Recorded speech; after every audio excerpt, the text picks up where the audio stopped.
Um, Today's Civic Break or Civic Breaks offer short, accessible briefings that cut through the noise on timely civic and policy issues shaping our community locally, regionally, and nationally. We know that many of us feel overwhelmed by the volume of information and the pace of the news cycle. So, Civic Break is really designed to help expand understanding, provide clear context, and offer a few practical talking points you can use to navigate conversations with your friends. A quick few notes before we start. As Lisa said, we won't be taking questions, and so all the participants are going to be muted so we can focus on our speaker. And that we are recording today's session so it can be available as a resource to you or anyone you might want to share it with. And that will, you can find that on our YouTube page. If you have questions or reactions, don't hesitate to put them in the chat. We will collect them for follow-up. And you're welcome to stay on camera, but recognize that you may be joining over lunch or multitasking or hiking or driving. So please do what's comfortable and safe for you. The other thing is that Lisa is going to send out a survey.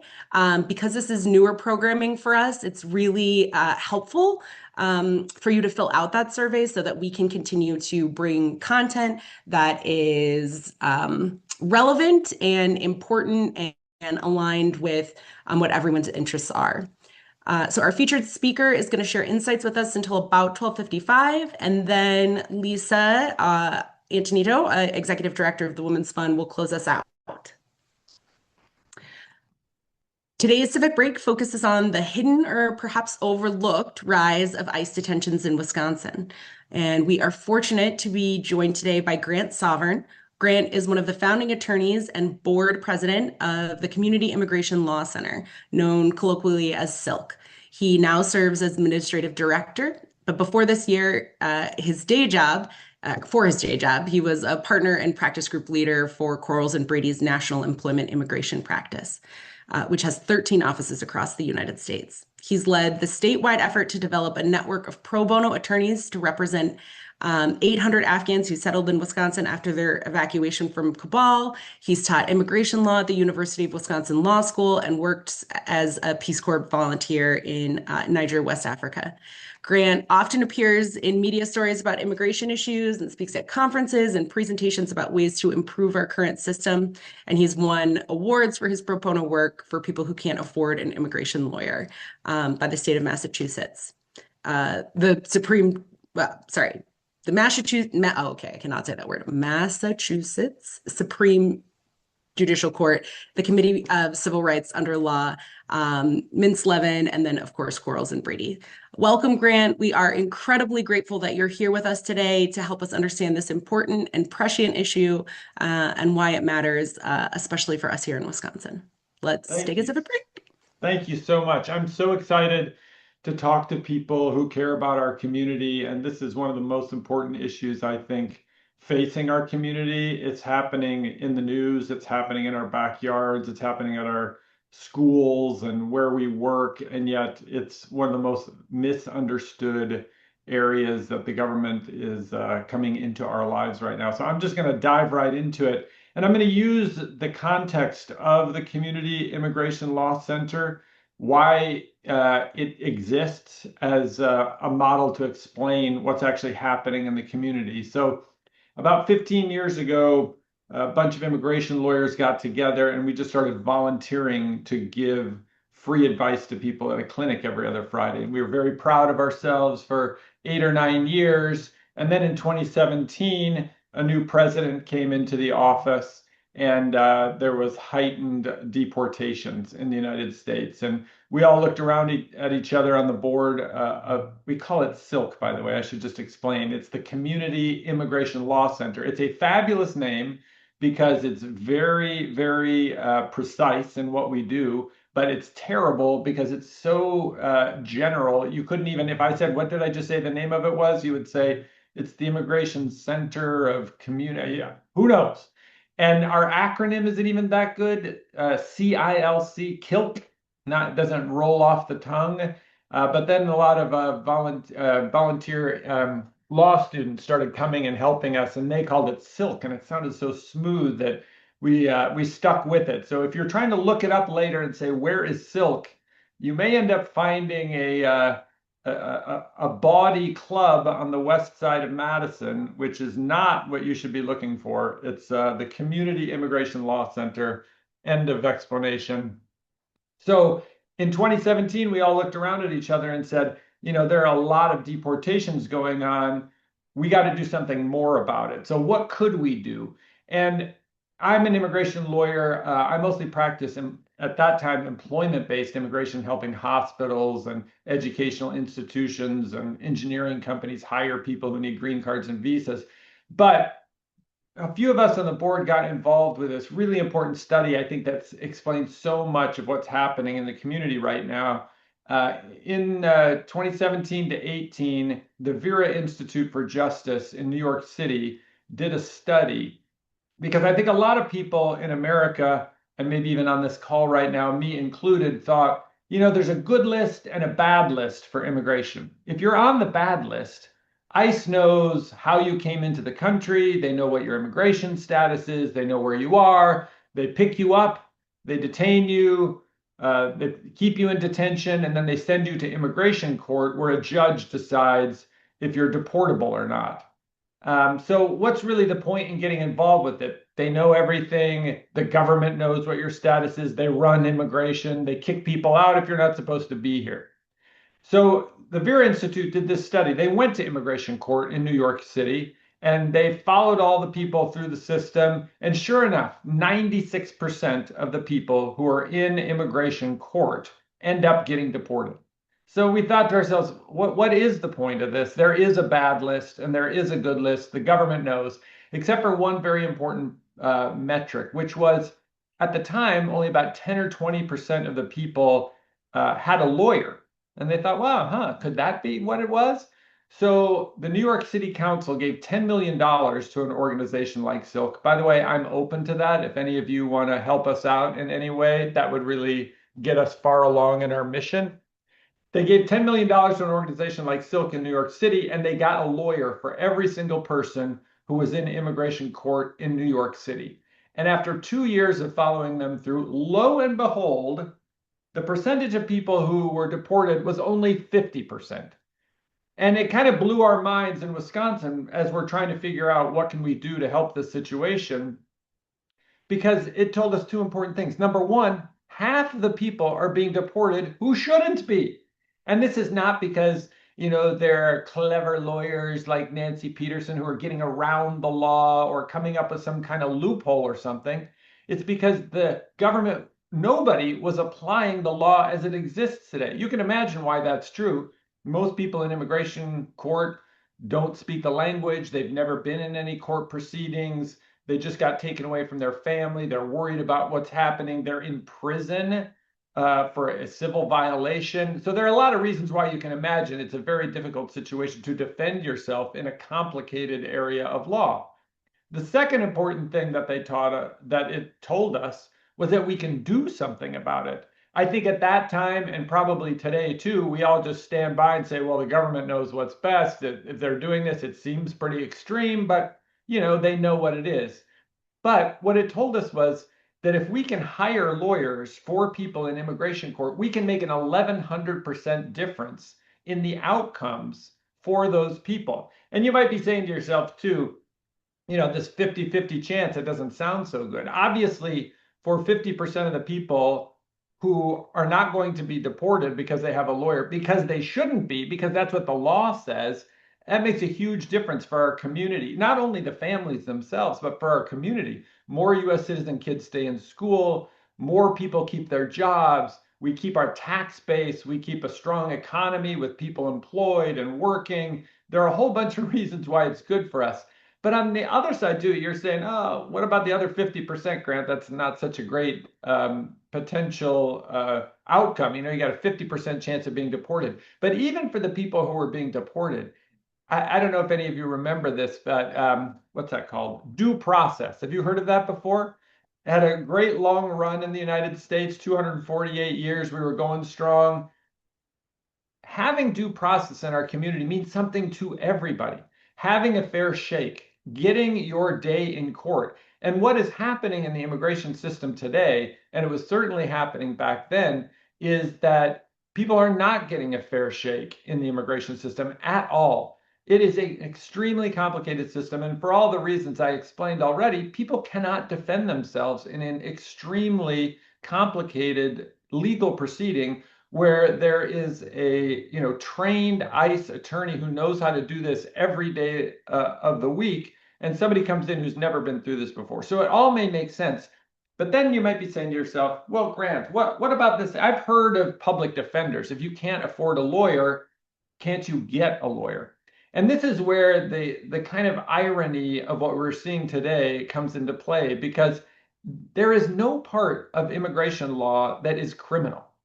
That may be a surprise to a lot of people because the government is banging the drum pretty loudly that immigrants in general are criminals, that they're all here illegally, that they've committed crimes. And as you may be aware, US citizens actually commit crimes at a higher rate than immigrants. And yet we are under this impression, and I can understand why, because immigrants are picked up in the middle of the night by masked people. They're taken to our prisons in Wisconsin for civil violations. There's no part of immigration that is criminal law. It is all civil law, except for one thing. It's called illegal reentry. So if you get ordered deported and you sneak back into the country, that is actually a federal crime. Everything else that we see is not a crime at all. I will tell you, though, none of it looks civil to me because I go to immigration court. I see people there. They are shackled to their chairs. They're being kept at the Dodge County Detention Center. It's called detention if you're in immigration. It's called jail if you're there for crimes, but they are in the same cells, wearing the same orange jumpsuits, eating the same food, and they come to court shackled to their chairs. So none of it looks civil, and yet the Constitution of the United States only affords people a lawyer when they can't afford it in the criminal context. The idea behind that was that you shouldn't have to go to jail simply because you don't have enough money to hire a lawyer. And yet the consequences on the immigration side are very, very similar to the criminal side. In fact, I would say I've met many people in the immigration context who, when faced with some sort of law enforcement issue or a crime that they've been accused of committing, are more likely to say, I'll spend my week in jail or I will pay this fee, this fine, if it means I won't get deported.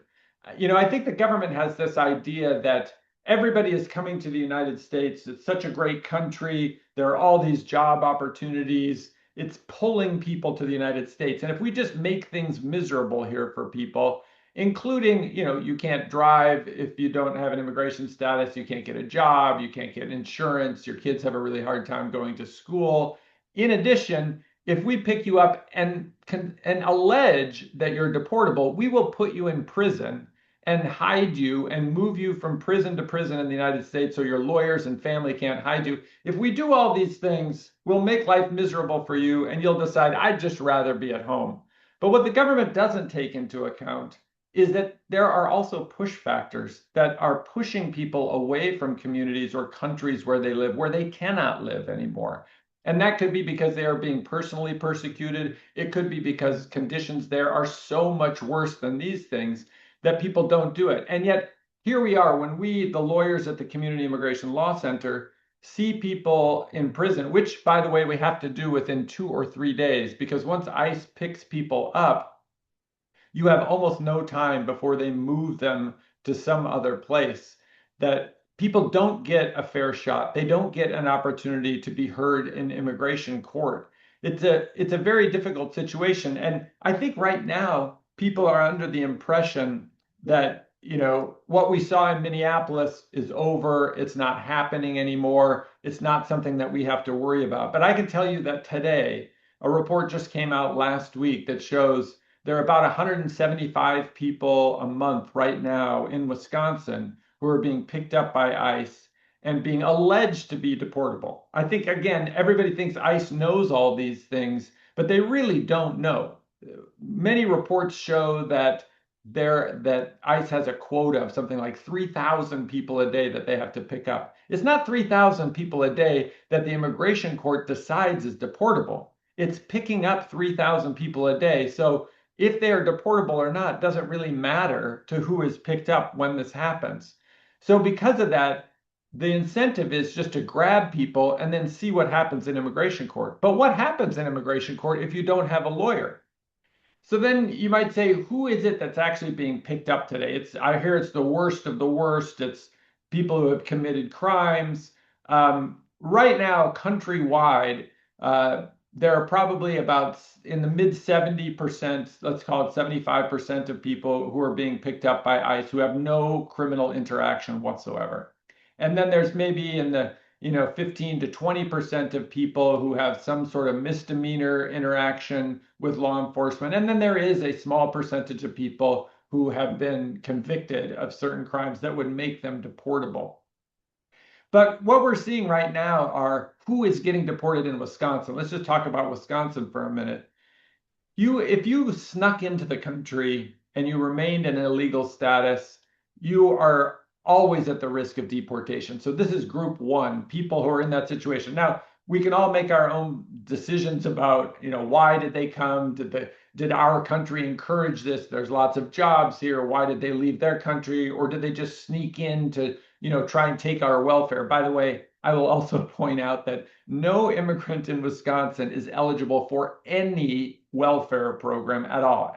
Even if someone eventually gets a green card, which takes years and costs tens of thousands of dollars, in very limited circumstances, they're able to get a green card. You have to prove that you have worked for 40 quarters or 10 years before you're eligible for any type of welfare program. So it's categorically untrue that immigrants are using our welfare system. They cannot use it. It would be fraud if they ended up using it. So people who sneak into the country, you can decide why they came, whether they should be deported or not. It's sort of a political question, but that is their legal status. They are deportable potentially, and if they get picked up. So that's a group of people that are always at risk in Wisconsin. The second group of people are folks who do have some sort of law enforcement interaction. If you are convicted of certain crimes, you can be deported legally. But what's happening right now is ICE is waiting outside courthouses. They're collaborating with certain sheriffs in Wisconsin. And if anybody is even picked up by law enforcement, they get whisked off to ICE custody. And without a lawyer, you don't have any hope for not being deported. But then we've got this third group of people, which is new for me and all of us immigration lawyers and people who have worked in this field, are people who followed the rules, filled out the right application, and still are in trouble. You hear that from the government a lot, is if people just filled out that application the right way, if they just waited in line the right way. I have a whole hour and a half, 2 hour speech that I give about those do not exist anymore. I think we're all confused by that woman standing in New York Harbor with a torch that says, "Bring us your poor, your huddled masses yearning to breathe free." We do not have that anymore. Let me just be clear. It was true at the turn of that century, the 20th century, you could apply and come here, but it does not exist anymore. But even if you did follow the rules for your program, what has happened in this third group of people who are being picked up, detained by ICE in our prisons in Wisconsin, and then being sent to immigration court without a lawyer, if at all possible, are people who followed all of the processes, but the government has turned off their program. Congress is responsible for passing legislation and creating rules about immigration, but I would assert that, since we only have 5 more minutes, that they have not done anything in immigration since 1952 when they created the Immigration and Nationality Act. There have been a couple of tweaks here and there, but overall, there has not been a comprehensive immigration reform that reflects our country since 1952. Because of that, successive presidents have made up programs that do reflect reality, that on an administrative basis allow people to come to the United States, get some form of immigration status. Working backwards, the Biden administration did that with people from Cuba, Haiti, Venezuela, the Ukraine, all reasons why we can see why people came here. Both Bush administrations created what was called the Temporary Protected Status Program. If conditions are so terrible in your country, we let you come here for 18 months at a time and sometimes extend it. President Obama created the Deferred Action for Childhood Arrivals, DACA for Dreamers, who could come here for kids who were brought here when they were just children to allow them to stay and work, who probably thought they were US citizens. And you go back all the way to President Reagan that presided over the largest amnesty that our country has ever seen. But what has happened now is all of those programs have been canceled by this administration. And everybody who followed the rules, filled out the right application, paid the fee, waited in line, now find themselves in a deportable status, or at least according to ICE, they can go and pick them up at night in their homes or during the day at their workplaces, and they get sent to immigration court. And I can guarantee you at this point, when they did this study back in 2017, 2018, even without a lawyer, you had like a 4 or 5 or 6% chance of some success. Today, I can guarantee you, if you are not a US citizen and you are picked up by ICE, you will be deported if you don't have a lawyer. And that is not the kind of America or the kind of Wisconsin or the kind of community that any of us want to live in. And yes, yet it's being foisted upon us by the federal government simply because we don't have what's a public defender system. That's what Silk is doing. That's what we're building up in the community, because we all may have different ideas of what our immigration system should look like, what the laws should look like, what programs there are. But right now, I think we can all agree that as a baseline, people should have fair access to what the law actually exists. And today, that is absolutely not happening. It is the effort of the government to make sure that people don't get their due process rights. And I can tell you from firsthand experience, there's nothing quite like seeing the look on an ICE lawyer's face in immigration court when one of our Silk lawyers shows up because they say, oh my gosh, I have to do my job today, which is not on their game plan. If at all possible, not having lawyers for anybody makes their job a lot easier. Or if people understand their own rights, immigrants, not immigrants, when ICE comes to their house with something with the word warrant written across it, and they say, you must let me in. And most law-abiding people say, there's law enforcement with a document that says warrant, I'm going to let you in.